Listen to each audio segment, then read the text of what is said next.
Hello everybody, welcome to Dungeon Master's Forge. Today Ty and I will be talking about our part 3 to our tournament series, the Aftermath and Intrigue.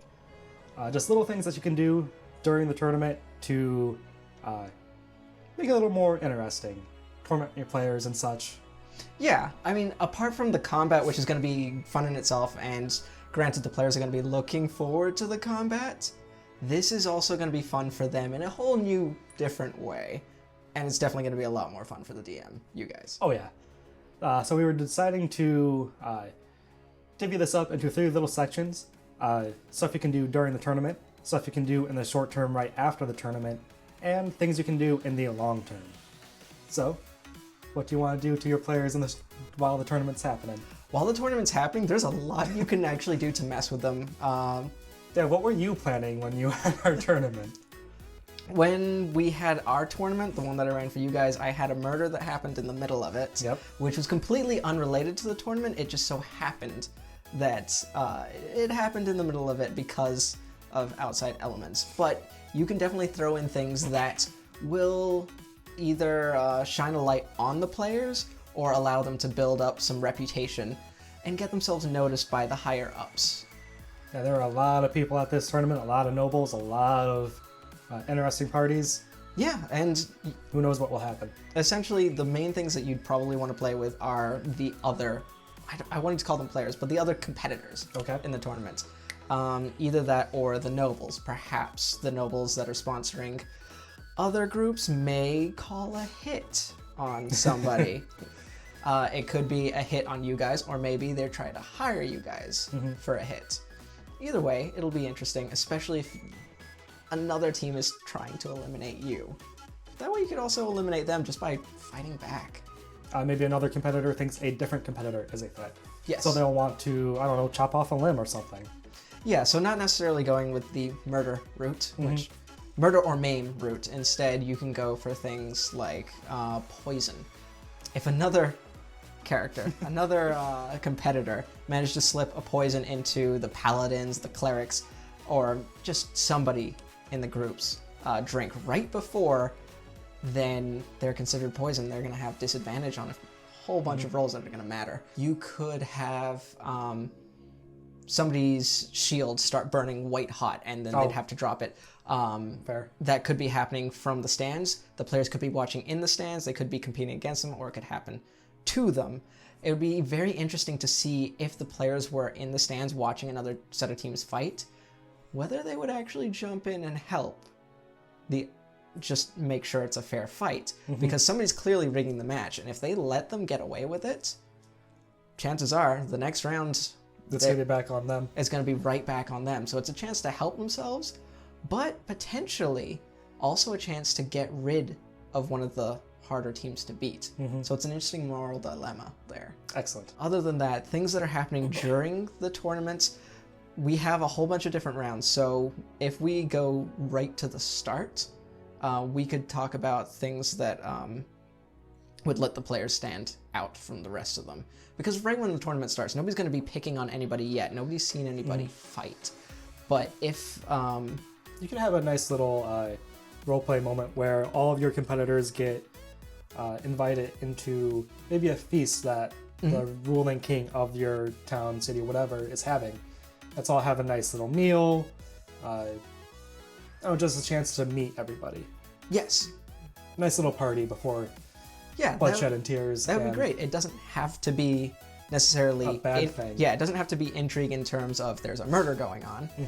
It can be intrigue in terms of an opportunity to learn about the motivations of the other players. Yep. And I mean, you can always throw in poison there. You can always throw in... You can overhear a conversation about someone wanting to fix a fight. Yes. What have you. For you guys, I actually had the grand prize be a treasure map to a very legendary item. And you guys kind of learned from some of the other competitors that they had vested interest in the item. They didn't care about the tournament. Yeah. They cared about the item. So they were talking on the sidelines to other people to perhaps have a deal where if they let them win, they could... give them the money and they'll just take the treasure map, things like that. So another thing that I had happen in the middle of your tournament but I don't know if you guys actually saw it happen, but it did happen, was two competitors actually got into a duel for points to get into the final 3 stages. Oh no, I don't think we saw that. Because the way our tournament was set up, you had to have a certain amount of tokens to progress. One of the competitors, or actually 2 of the competitors, were neck and neck. Neither of them were going to get into the finals, but if one of them had won more, they would have proceeded into the tournament proper. So they decided to have a friendly duel outside the bar, and you guys did something else. So you never got to see that part. So you guys can use it now. There we go. Now, what are some things that could happen right after the tournament? Your party has just won, potentially. Well, immediately we could essentially give them any number of jobs. With the tournament we set up in part 2, it was a small sum of gold as the grand prize, but more importantly, the title of champion of said some city. type of reputation. Yeah. You were dubbed the fixer for this city. Sure, there's the guards, but you guys are the ones that everybody else goes to. Essentially, if you have problems, you're the adventuring party that's going to fix things, or at least try to fix things for them. So any number of jobs. I think you joked about goblins outside. Always goblins. And we even had another episode, a series that we just started called Villains, where we created a barbarian villain who seeks worthy champions in order to combat, and there would be your in. Granted, that villain is kind of rated for at least level 6, so maybe so throw them out many times. Yeah, tease them a little bit, but don't actually like squish them. Perhaps you could actually have the barbarian come in and absolutely destroy them, doesn't kill them, just spits on them and calls them unworthy opponents, and that's really gonna piss off a lot of characters, and they're gonna go after this person. Other thing that I kind of joked about was having a superfan. Someone that has just fallen in love with your party, and they want to be in the party, and they want to be the party. Just super creepy fan that wants to be around them all the time.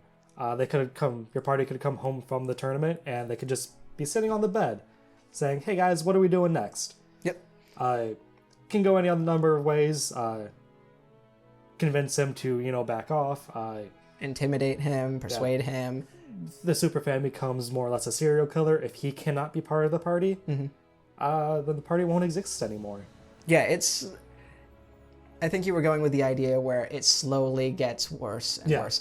And as a matter of fact, it can get worse and worse even if he actually does join the party, because he can start maybe stealing some of their things for himself, like take that nice shiny dagger, a lock of hair, that's what you joked about. where it just gets more and more sinister before it becomes a point where they have to deal with it head on. And that can happen either way. Yeah, slowly but surely they start dressing like one of the party members. Maybe start having some of the mannerisms. Yeah. Well, we talked about having one of the competitors maybe being a little bit salty about losing. Yes. They could try and potentially kill the champions during the night. Exactly. Like, they don't think that they deserve to lose, and there's some frustration that they can take out. They can come in with more members, because during a tournament, you probably only have 3 or 4 members of your team. Yeah. What if you have a whole gang? Yeah, I mean, you've potentially got a whole guild behind you, and you are representing this guild, and everybody's salty about it because it makes the guild look bad as a whole. So everybody's... It could have been like the town's previous champion. Yeah. Like they were the expected winners, and you demolished them. Yes. That's not going to sit well, probably. Or humiliated them, or as part of what was happening in the middle, the intrigue during the tournament. Perhaps you sabotaged them, or your players sabotaged them. There's a lot of motivations, and a lot of these things you can kind of play it by ear and essentially take each of these effects and give it a whole different reason. I think a lot of these are pretty flexible in that way. I think we've gone for a few bad things. Let's try and go for a good thing, which would essentially be maybe somebody wants to sponsor the party. Ooh, that'd be good. If they didn't seek sponsorship to get into the tournament, maybe there's a local, like another guild, an artisan guild, a blacksmithy guild, carpenter's guild, and they want to sponsor the party.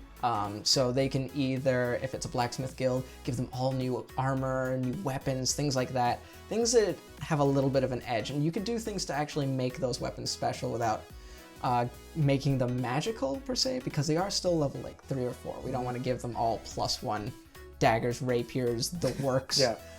So what you can do is actually play with the damage output just a little bit. So instead of 1d8, you can say it's going to be 2d4, and that actually prevents damage going lower than 2. It actually creates a damage area which is closer towards the middle on average. Oh, nice. I would never have thought about that. Yeah, it on average, if I remember the math correctly, because this is something I don't keep track of very well, I think it just boosts the average a little bit, but it also keeps the average score closer to the middle. So you're less likely to hit those top ones. But you're less likely to hit the bottom ones as well. Yes, exactly. Okay.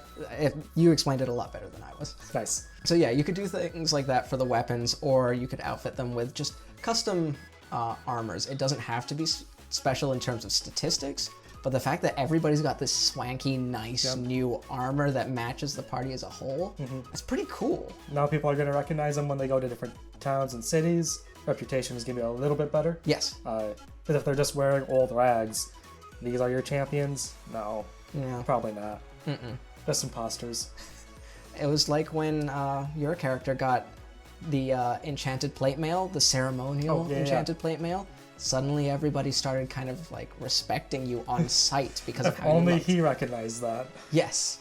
Meanwhile, other members of the party, like the rogue, still have their level 1 vestments, which have been beaten, torn. They weren't that great in the first place because they were an urchin. Yep. So nobody really takes them seriously, even at, what, level 9? No. Almost level 10. So some new gear can definitely help change the minds of the people. And other sponsorships, if we want to go with like a carpenter's guild, maybe they build them a nice new cart for traveling. Yep. Something with like a few special features, hidden compartments, reinforced so people, like if it's a band of archers that you guys are, your party is, they could actually jump into the back of the wagon and get extra bonuses to defense while they're fighting.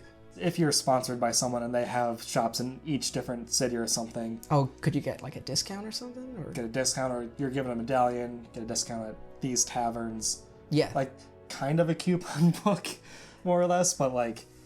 Yeah, like a specially made token would definitely help, especially for different kind of reasons. So depending on which guild is sponsoring them, perhaps the token would lend them aid or refuge if it's with like a fighters guild of some kind, or a mercenary guild. Like perhaps the mercenary guild decides, okay, you have this amount of tokens, you can bring it, and for each one you get one of our mercenaries for a day that you like turn in. Oh, that'd be sweet. Or you can get just a night's rest, food, all of that jazz. Or like you had like a token that would just let you have discounts for drinks, like at any of the city's pubs. Yeah. I think we're ready to jump into the long-term effects, the long-term ramifications after the tournament. What do you got? Really just the main thing is your reputation. Yeah. Because all these neighboring cities or kingdoms have sent champions in, their champions are now going back to their towns, and they're telling people of the winners of this tournament, and now anywhere you go, there's a possibility that people are going to know who you are, which could be good. You can get discounts someplace. Could be very bad. Yes. If some people are salty about losing, you might not be welcomed in a kingdom. Yes. Not kingdom, but... In any kind of area in particular. Any type of bandits that know that you now have a lot of gold on you. Yes. They're going to think that they can get you in the middle of the night. Just anything really weird like that. Yeah, reputation's a really funny thing. I think we might actually have to do a post on that on the website, just to kind of go through all of the different things that reputation can definitely affect. Because it's one of those things that you could spend forever working out. Like you were saying, bandits could attack you, bandits could fear you, groups could be salty, groups could be enamored with you, you can get discounts, you can get rivalries, any number of things can happen. Nice little example would be, okay, you're getting a good reputation. What if the seeds start getting sowed that you are doing these things, like you are setting things up to get a good reputation? Oh, you burned down that tavern to save the people. Well, you burned down the tavern. Yes. So different people will take that information differently. Maybe some good conspiracy theories that can come out of it. But also, it's really interesting because acts can go for miles and miles and miles. So let's say you guys had won this tournament, you became the champions of the city. But if your players are less than savory in terms of their personalities, like if they're standoffish, that information is going to travel as well. So while everybody knows you guys or your party is like fantastic at dealing with problems, they're not necessarily going to get jobs if the information also spreads that they're going to try and get more gold out of you then. Or they're just really rude to you. Like, oh, they only kill at the end of their quest. There's no... Yeah, there was no middle ground or... Yeah, no bringing into justice. It's just bloodshed. Yes. So, yes, they can get the job done, but they may not be pleasant to work with, and that information is going to spread. It's going to affect how people in the long run affect you guys or affect your party. I kind of just... I describe the entire table. That always includes the DM. In my heart, the DM is always part of the party because they're with them no matter what. As long as they're not trying to kill them. If they were rude and they got the job done, perhaps they're only going to get the more sinister jobs. Nobody's going to offer them hero jobs. People are only going to offer them, hey, I need you to take care of this guy for me. I need you to dump this body in the river. Yeah, I heard you had a particular set of skills. Yes, exactly. Yep. So perhaps that might also influence the players to act more like heroes if that's the way they wanted to go, because acting like a dick to the person who just handed you the trophy to the tournament, probably not going to be so good in the long run. And that's definitely something to consider for a long-term campaign. It's not going to so much affect people, parties, or reputations. In the short term, it's one of those things that has rippling effects down the line. It's really hard to say because we don't know what's going to happen with the party. They could make a million different choices and it's going to have a million different outcomes.